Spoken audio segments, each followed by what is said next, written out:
I mean, who would have knew that there were certain people in certain positions in life here in the United States that don't want freedom. They don't care about freedom. They want to hurt you. They want to take away from you. We all have the same 24 hours in a day. People don't understand what comes with freedom. What comes with freedom is the responsibility to take care of yourself and your family. So, what does that require? That you work. Living in the United States is a privilege, it's not a right.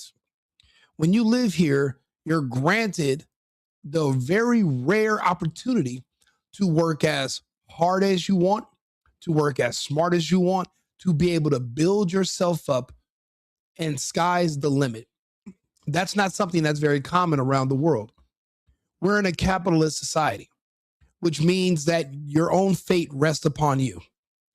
But there are those of us in this society that prey on those who wish to better themselves and take care of their family and build themselves up. There are those who live outside the system who feel entitled to everything being free in the system. They, whether they're in jail or on the outside in projects, they feel entitled to live in a communist utopia where their food and housing is covered for free, and you owe them because of how they were born. They were born black. They were born to parents who weren't married. They're, whatever excuse they want to give, the point is they don't believe in working. They believe in taking. They will take from you. They will take your life. And prison is no longer a penalty. Jails are fun now. They have privileges, they have tablets, they have electronics. It's not like it used to be in the movie The Shawshank Redemption. And now that the homosexuality agenda has been pushed so hard and so heavy for the past 20 years, it's really just a big 24/7 orgy. I wouldn't really call that a punishment if the perpetrators have a secret gay lifestyle. So what's the cure? People say that my suggestions are too harsh when I say we can remove citizenship and repatriate people to other countries in Africa or other places far, far away from our borders. And since the United States is a country that you typically have to fly into unless you sneak across our northern or southern border, we can monitor and restrict access from those who have been repatriated from ever returning. The communist mentality is one that must die out inside of the person. You can't vote your way out of it. You can't talk the person down from being a communist. To be a communist requires jealousy and envy of whichever group you are going to pretend is your excuse for why you are doing nothing. That's what happened in Cuba. They convinced the dark-skinned Cubans that the white-skinned Cubans were their problem. And we have been entrenched in communism for 60 plus years. Right now, we are starving out the country because we are going to kill off that mentality. There's nothing else. There's no other cure for it. There are people who just do not want to work and do not want to contribute. And they are a threat to the rest of us in society. You know, it's crazy. I have these conversations in person. I have them on the internet, and I talk to people like yourself, and people that say to me, you know what, white people will like your content because they'll like what you're saying. And my question is, why don't you? Don't you have an interest in safety? Aren't you tired of crime? The answer is, for a lot of them, no. They enjoy crime. They enjoy danger. They want to steal from you. They hate you. They live in the United States. They speak English. They have citizenship, but they're not Americans. They are not here to build. They're not here to take care of their families. They are not here to work. They are here to steal, and they want to enable others to do the same. They want to see this place burn, even if they're in it. That's what comes with the jealous. That's the jealousy and envy part. which is why we cannot coexist with certain people. The judge here in Texas is doing the exact perfect thing that should be done everywhere. I don't know if you guys ever met anybody that's ever pulled a gun and robbed someone in person, but that's not something you can come back from. You can't come back from believing you can literally use weapons and use fear to physically take something from another American or another person in general and think that that person can just, I don't know, fall into society, get a job, eventually get married, have kids. These people have no future. Stealing and robbing people and eventually killing people is their career ultimately until they get caught. Every day that these people are allowed to stay in society is a different day that you're rolling the dice, where it might be you or one of your children that could be their next victim. So I 100% agree with this judge. You have to throw the book. You have to hang them. They have to hang up this lifestyle. This cannot be allowed. Letting this person out so that they can reoffend in X amount of years, what's the purpose? All they're going to use is the excuses of, well, I was in jail, so I can't get a job. But you were committing these crimes before you were even a felon. You were doing it when you had the opportunity to go work. Every single day that we allow and accept excuses from criminals, every single day that we allow and make excuses for criminals is another day that we're putting ourselves and society at large at risk. Risks that are unnecessary, that we don't need to take. So I agree with this judge. Let's listen to her sentence, and you guys let me know what you think. Mr. Fontenette, there was a time some years ago that there really wasn't even a question. Everyone, state's attorneys were recommending youthful offenders, probation. Let's give everybody an opportunity. And things have just changed in such an incredibly dangerous way with young people doing what I just saw you do on that screen. I cannot imagine the fear that person had that was working in that store, that he now has, just trying to go to work, make a living, and go home. And he has 3 people come in and not just grab a little quick something and run out, but terrorize him for quite some time. You got to think about it. These are communists. They don't care. They use terrorism. They use fear to get their political way. Now, these are obviously BLM supporters. These are Kamala Harris lovers. These aren't Trump supporters. These aren't MAGA. These are your everyday Democrats, Black Democrats. They love crime. They need crime. They're the Democrats around them, the activist judges in these courts, they keep putting them back on the streets everywhere else in the country except for Texas, so that they can keep committing crimes, because this is how these Democrats stay in power. It's a whole catch and release system. The only thing these Democrats hope for is that when these people reoffend, is that they reoffend against somebody who's a straight white conservative. That's their goal. If they're killing their own people, the Democrats aren't too fond of it. But if the victim is white, they celebrate. That's a problem. And the fact that a lot of people don't realize that that's what's happening, that's the state of affairs that we're in here in the United States, is even a bigger problem. Because how do you fix an issue that you are too chicken shit to admit that you have? People keep saying we have a race problem in the United States. We don't. But we do have a problem race. And any solutions about how to deal with this one particular said group are always countered with racism, oppression, Jim Crow slavery, i.e. excuses. We're done with them. We're in 2026, the age of our Lord. How many more years do you want us to deal with this? Pulling him around, yanking him around, putting guns in his face, all 3 of you.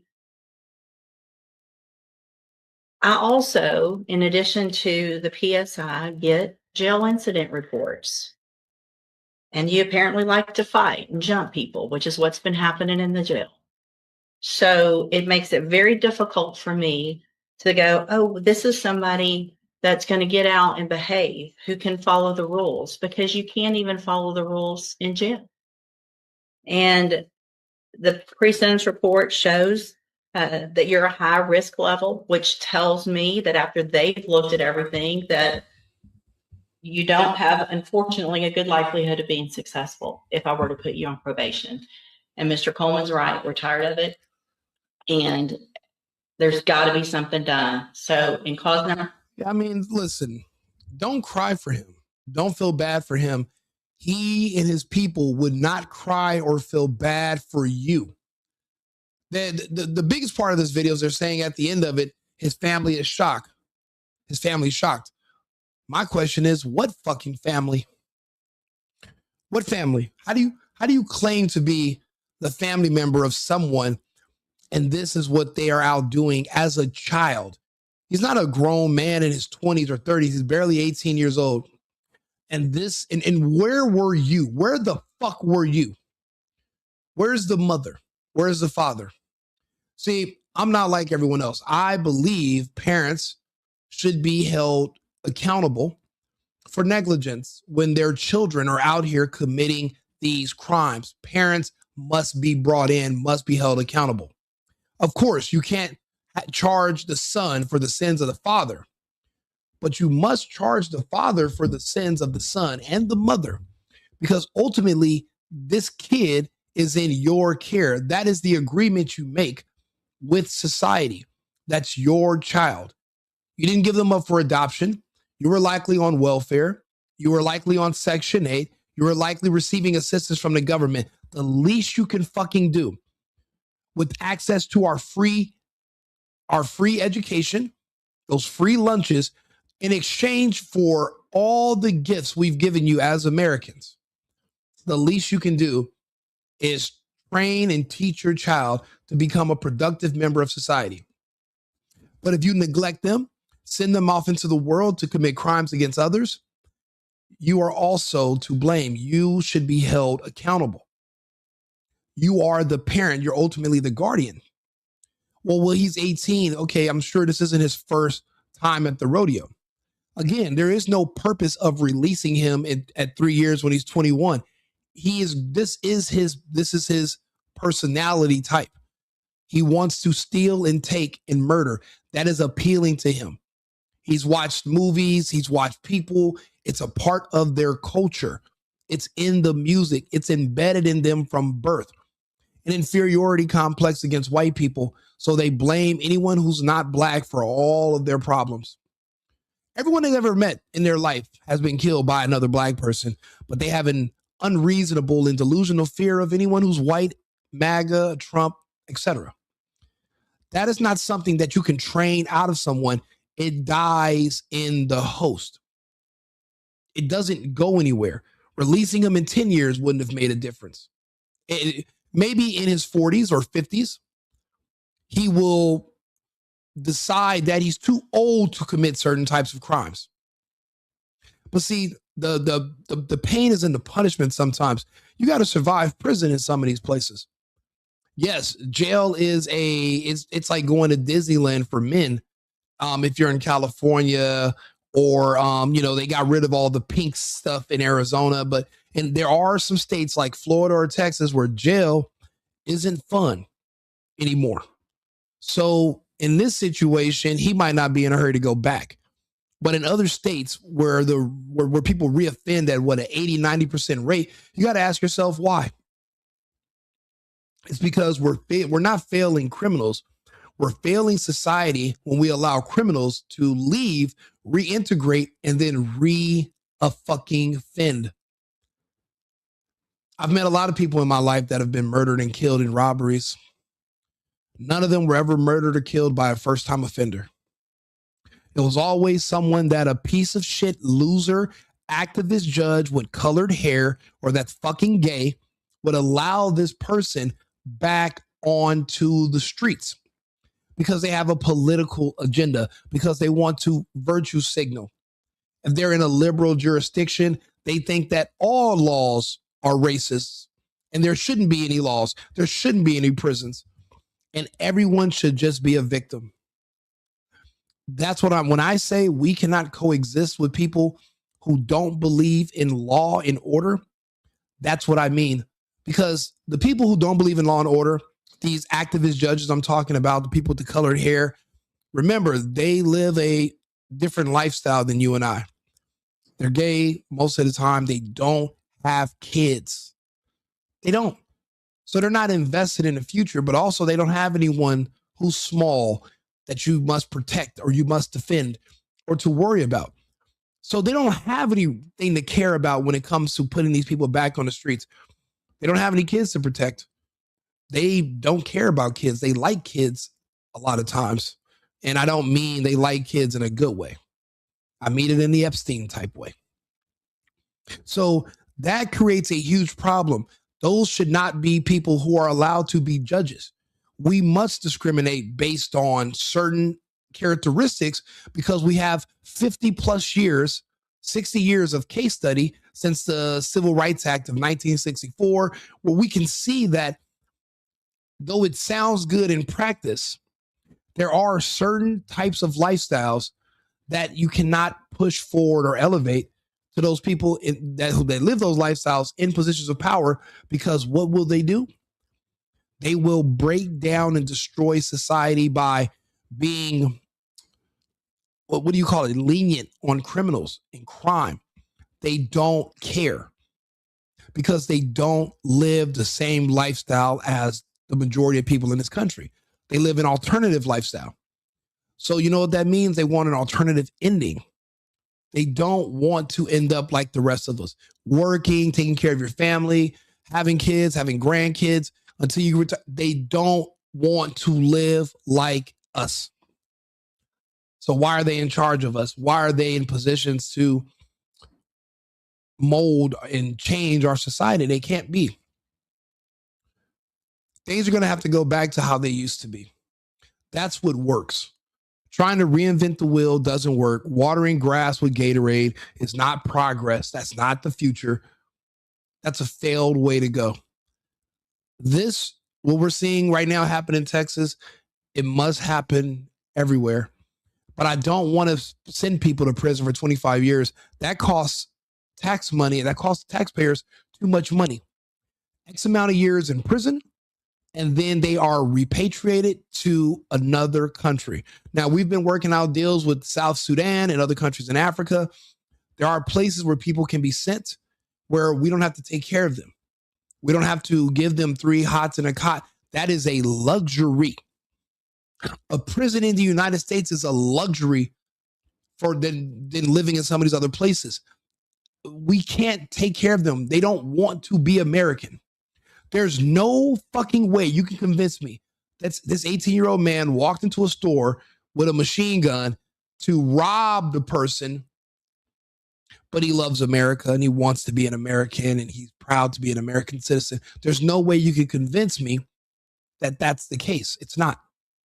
So for those of us who don't believe in the United States, don't want to be Americans, hate the American system, and don't want to work and build themselves up and take full advantage of the freedom that was fought for and earned, you got to get the fuck out. Of course, you will pay your debt to society, but once that's over, you will not be allowed back in this pool. We have to be strict on crime. We have way too many people. We're losing too many friends and family members to reoffenders. We can't allow this.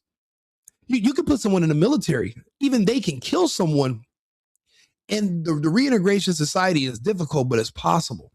But someone who has convinced themselves that using armed robbery, intimidation to go out and steal from others and by force and fear, that's like rape. There is no, oh yeah, that's bad, let me come back. There is no returning from that. That's who that person is. We must accept that. We can't project and say, well, because I'm not like that, they're not like, that's not how this works. We have children to protect. I don't think you guys are understanding. Yes, he was caught, But if he wasn't, he would have killed someone else's kid by now. We don't know his track record. We don't know if he's already been out there as a teenager. These kids are killing kids, and they're all from the same community. Oh, but Rico, in other races, they go around killing. No, they don't. No, they don't. That's a black thing. And for those who follow black culture, Hispanic kids in the hood, they do it at lower rates because they're imitating the black culture that comes with it. Black culture and American culture diametrically opposed to one another.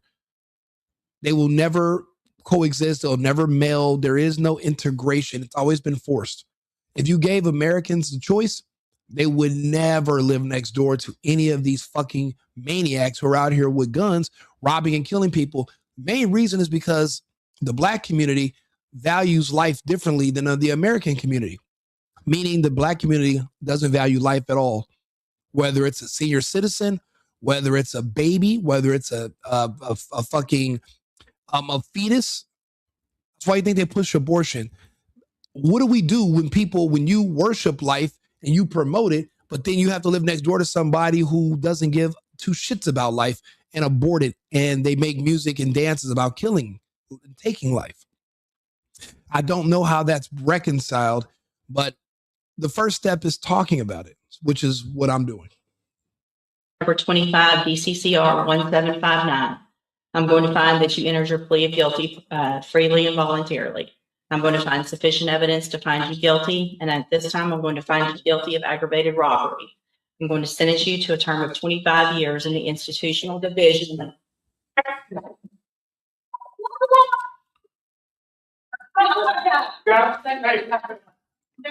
I want to be the first to say to the family of this man in the background, go fuck yourselves. Go fuck yourselves. You're selfish, you're evil, you're disgusting, you're the scum of this country. You're the problem with this country, and if no one else will address it and deal with it, I'll do my part. These people are monsters.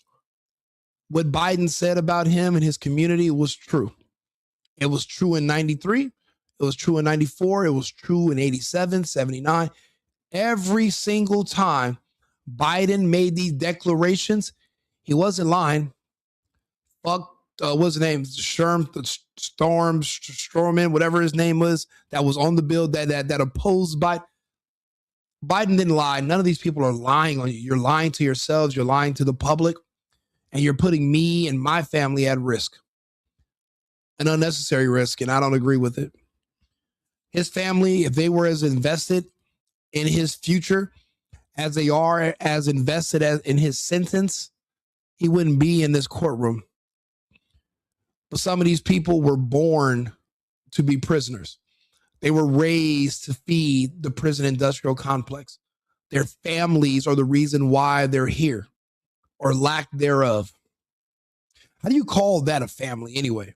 There's no father, there's an absent mother, and there's a kid who has access to guns, weapons, doesn't want to go to school, a complete bum. But look at the parents, look at the mom, bum, father, bum. Bums by choice. They have American citizenship, they speak English. There's no fucking excuses. None. And if you try to give me one, you're a fucking clown. I don't want to hear it. It's bull. All of it. All of it. How is it that us immigrants can come here and we're even darker than them, but we don't have the same issues with them based on how dark we are? It's all a lie. It's a cultural thing. It's an entitlement thing. They get together, they huddle together, they convince each other that crime is good, accountability is bad, black and death and abortion and gay shit is good. Anything white, believing in the future, taking care of families is bad. Which one do you want to live around? You pick your side, you stick to it, and we go from there. But if there's a war here in this country, this is how we fight back. Prisons, but eventually removing birthright citizenship so that these people who were lucky for them, but unfortunate for us, that were happen to be born here in the United States with citizenship to speak English, we must be able to remove that citizenship past a certain amount of violent crimes committed. Housing them indefinitely is not fair to the American taxpayer. I don't want my money feeding fucking criminals forever. I don't.